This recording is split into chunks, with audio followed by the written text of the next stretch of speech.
Good Tuesday morning. Some bad news with the Jets yesterday, but they did not waste any time going out there and getting a reinforcement. I love the aggressiveness from Joe Douglas and company in the Jets organization, trading for James Robinson after they hear about the Breece Hall confirmation of him tearing his ACL. And maybe even as big a news, if not bigger, Elijah Vera Tucker is out for the season with a triceps injury. So the Jets at 5-2, rolling positivity, got a couple of gut punches this week, but trading for another running back to complement Michael Carter and James Robinson, who I think is a pretty good back, had a great rookie season, was tremendous. Another Monday Night Football game and a football game in the NFL that I just didn't see coming. Nobody thought that the Bears were going to score 33 points last night. And oh, by the way, they took a knee on the 2-yard line. They could have had 40. The Bears. What the hell's going on in the NFL? Boomer is live from the Hamptons. No, he doesn't have COVID. He's healthy. He's got a golf tournament today. Everybody just assumes COVID when you're on Zoom. I'm telling you right now, no COVID. He is totally healthy. Just got a golf thing today. Good morning, Boomer. How are you? Hey, good morning, Jay. I love the way that you opened it because it basically goes to show you how serious the Jets are and where they think they are in their minds. They actually think that they have a chance at the playoffs. And you know, when you have an opportunity right now to support your team and to go out and get some reinforcements, you do it and you use your draft picks. And they traded a 6th-round draft pick, so it's basically nothing for them. And they're going to get at least a proven running back now. I don't know if he's the same player today as he was prior to injuring his Achilles, but I will tell you this: when he is running, he's running hard, and I think it's a great compliment to Michael Carter and to the Jet offense. And you're right, Elijah Vera Tucker is a huge loss. You know, he was the guy that really, not only internally, he's an all-pro guard, but actually going out to right tackle settled things down, believe it or not, even though it may look herky-jerky at times when he was in there, but at least you knew you had somebody that was going to be able to fight for you out there at right tackle. That to me is a big situation, especially this week coming in against the Patriots. If you saw anything last night, what you saw is Justin Fields just basically running all over the place, and the Patriots not really have an answer for his legs. I mean, he is an incredible athlete. He reminds me a little bit like a young Cam Newton when Cam Newton first came into the league and was just mystifying everybody with just how fast he was and how big he was. And Justin Fields threw the ball well last night, too. I mean, better than I've seen him throw the ball. I got to be honest with you. That was the best performance he's ever had, hands down. I would think there were at least 10 times he escaped a sack and made it and turned it into a huge play. And oddly enough, the best throw of the night for him was the throw that he threw to his left behind the line of scrimmage, and it was a screen pass, and the Patriots had the perfect blitz called, and Dedrick Wise could not knock the ball down, and it turned into a Khalil Herbert touchdown. It was an amazing play. It was an amazing throw. He didn't even have the laces.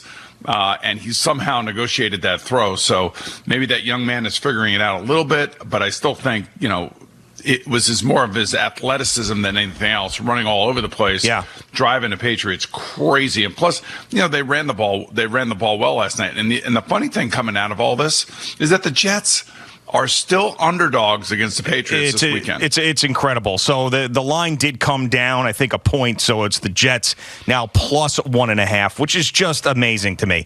And I don't understand what the Jets are going to have to do, or the Giants are going to have to do, to get respect in Vegas. I really thought that this past week, where both of them were underdogs, and them coming back and winning outright again would give them some respect, and it certainly hasn't. I guess traveling to Seattle for the Giants with the way that the Seahawks have played, I mean, that's a little bit more understandable. This one I don't get. But this is the first time I can remember, and I don't know how many years, maybe 20 years, 21 years, that the Jets should and are expected to beat the New England Patriots by their fan base. Now, screw what Vegas says. I believe most Jet fans believe, especially after last night, Mac Jones gets pulled, Zappe comes in, he gives you a little bit of a burst, but then he's absolutely terrible in the second half. Mm-hmm. This is the first time that the Jet fan base sees the Patriots on the schedule, and this is including last year and the year before when they were searching for a quarterback, because the Jets were awful in those years. This is the first time the Jet fan base says, we better beat the Patriots. We are the better team. We better beat the Patriots this week. You know, I was watching the game last night. Mac Jones is not 100% yet. He's just not 100%. And for anybody who's ever played the position, most of us have dealt with high ankle sprains, and it's not pretty. You just can't get it out of your mind that ankle sprain is still there. So I still think that he was pressed into service. I think that, they played games with him last night. According to Bill Belichick after the game, the plan was to play two different quarterbacks. But meanwhile, certain players on the team, basically said after the game they were shocked that Bailey Zappe was in the game. He certainly gave them a little something there, a little bit of juice there towards the end of the first half. But it's they're still not right at the quarterback position. That's the thing where I would say I would be confident right now, because I don't know what Mac Jones's availability is going to be for this week. I'm assuming he's going to be the starter this week, but he's still compromised. He's not 100%. I could tell he's not 100%, and he certainly didn't look comfortable last night at all in his limited time that he played. So I don't necessarily know that they'll see Bailey Zappe. I think they're going to see Mac Jones at least at the start of the game. But, all that could change midweek if they decide that Mac Jones is still not 100%. I always say this, and I always thought Bill Belichick was great about this, that if you are not 100%, you have to show him in practice that you can at least go Wednesday, Thursday, and Friday. You can't just go Friday unless he tells you to take a couple days off just to, heal some bumps and bruises. But if you can't go 3 days of the week, he's not going to play you. And if you are injured and you come back and you practice for 3 days, he still might sit you down and wait another week before he puts you on the field, so he knows mentally that you're ready to go. So I don't really know exactly how they're going to handle this quarterback situation, but for the Jets, they shouldn't be worrying about the Patriots. We can do that for them. They have to worry about what they're going to be doing with their offensive line now, and how they're going to shore it up, and how they're going to try to keep Zach Wilson in the pocket as opposed to himself running around and trying to make and extend plays, because that's where you get in trouble in the NFL. Now, last night it worked for Justin Fields. Last week it kind of worked a little bit for Zach Wilson. At least he didn't throw any interceptions, didn't have any fumbles. And the nice thing about the Jets, they haven't been turning the ball over, and it's one of the reasons why they're winning. And you saw the news yesterday as to why Matt Ryan was being benched.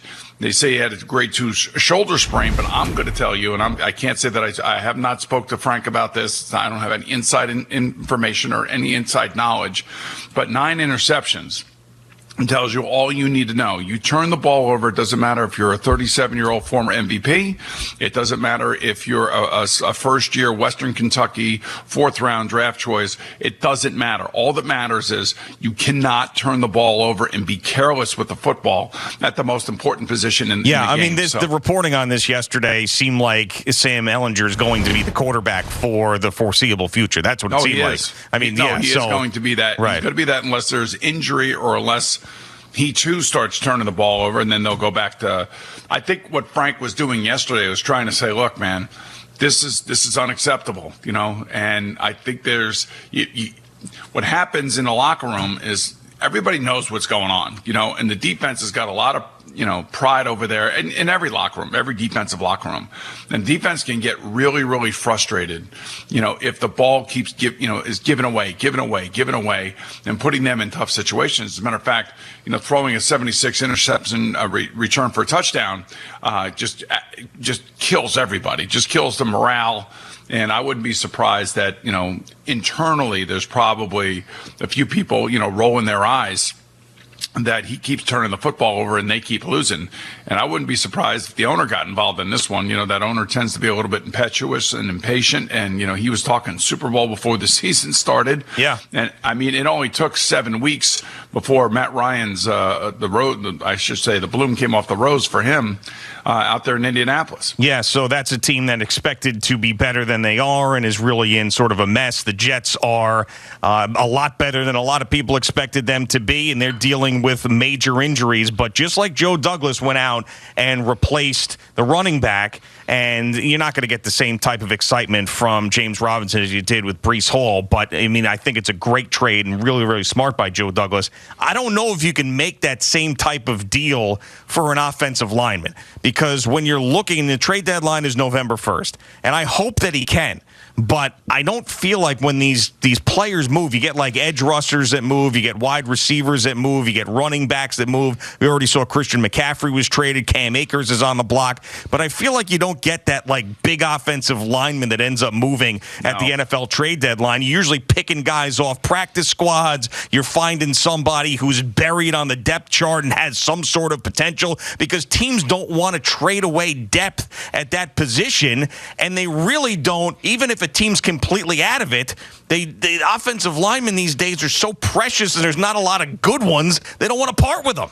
You know, I was telling you last week that, Phil Simms made a very good point on the NFL today, and he basically really feels like one of the reasons why there's kind of stagnant offense and offenses are struggling is because not only backup quarterbacks are playing, that's certainly obvious to everybody, but the amount of injuries that offensive linemen throughout the league have been dealing with, and teams that have been dealing with these injuries, are one of the reasons why you have such a inconsistent week in and week out kind of performance from these teams. So I don't know. Last night was a shocker, as you said. I mean, nobody saw this coming. Everybody figured Belichick, Matthew Judon, this defense, the way that the Bears have the worst passing offense in football, the least amount of passes attempted, the least amount of yards thrown for, that this was going to be a one-sided affair. And it turned out, it goes to show you how hard it is to win in the NFL, no matter who you're playing, no matter where you're playing them.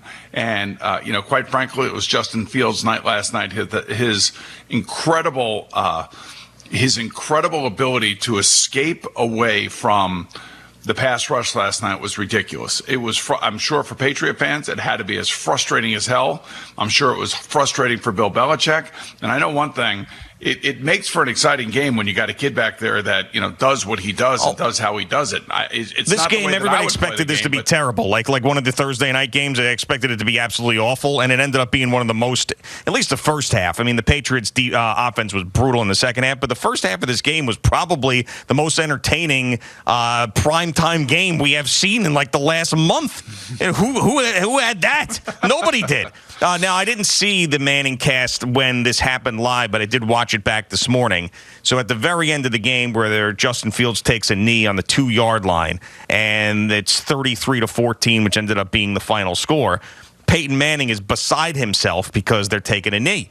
So and when they come out of the huddle, he goes, "Don't take a knee. Don't take a knee. Don't take a knee." They're on the 2-yard line. They could put up 40 points on the Patriots, and then they take a knee, and he's just disgusted. He's like, "Oh, God." And then Eli goes, "You didn't like that, huh?" And he goes, "I feel like if you could put up 40 in Foxborough, you put up 40 in Foxborough." And he was dead serious about that. And I wondered, I love that take, especially with the way that Belichick has owned the NFL for so many years. Like, put it on him for once, especially with the Bears, so many down moments they've had. Like, I thought that would be a nice moment for him. So I agreed. I was wondering if you agreed. Well, you got to remember Peyton's history. Oh, yeah, of course, yeah. Right. Listen, Peyton wants a piece of everybody. Mm-hmm. That wronged him in his eyes, and I'm sure that's how he feels about Bill Belichick and winning in New England. You remember how hard it was for him to win in New England, and all the stuff that comes out of New England after the fact and all that other stuff. But I kind of see it from where Peyton is coming from, but I also understand where Matt Eberflus is coming from.